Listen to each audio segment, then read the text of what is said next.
Warahmatullahi wabarakatuh. Waalaikumsalam warahmatullahi wabarakatuh. Dengan mengucapkan rasa syukur kehadirat Allah Subhanahu wa taala, tentunya pada kesempatan hari ini edisi hari Senin tanggal 16 Februari tahun 2026, alhamdulillah kita semua bisa bersua, kita semua bisa bertatap muka menghadiri undangan kehormatan dari panjenengan Bapak Lasidi dan juga Ibu Jumiati, wah, yang akan menikahkan putra putrinya. Tentunya ada Dinda Ayu, Anissa, dan juga ada Mas Nino, putra dari panjenengan Bapak Sujoko dan juga Ibu Sri Untari yang hadir dari kawasan Jatal, Ngilen. Juga terima kasih banyak. Dan juga tidak lupa tentunya juga buat segenap tamu undangannya sudah hadir dari tokoh adat, tokoh agama, dan juga tokoh masyarakat semuanya. Terima kasih banyak, matur sembah nuwun. Yuk, tentunya hadir di tengah-tengah panjenengan ada Andeskot Musik yang hadir dari kawasan Semambung Kodoan. Tentunya di bawah satu kepemimpinan ada Mas Arman Channel Community, matur sembah nuwun.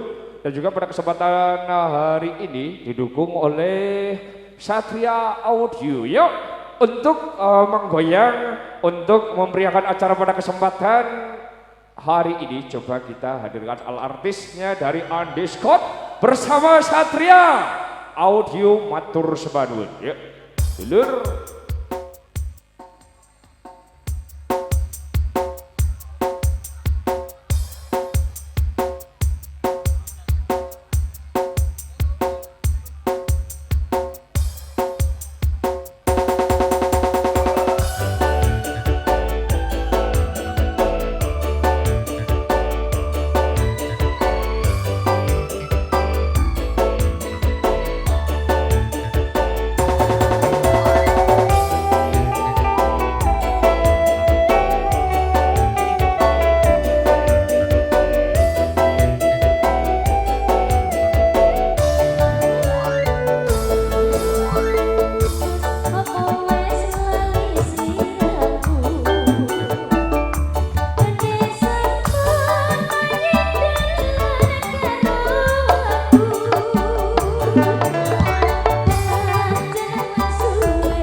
matur sembah nuwun ala artis sampun katuraken kunjung panjenenganipun tamu undangan ingkang kandhal punika kalanggahan sang punika sampun ngarapi pasugata kanthi partika kewala pripun iki kadang paranata adicara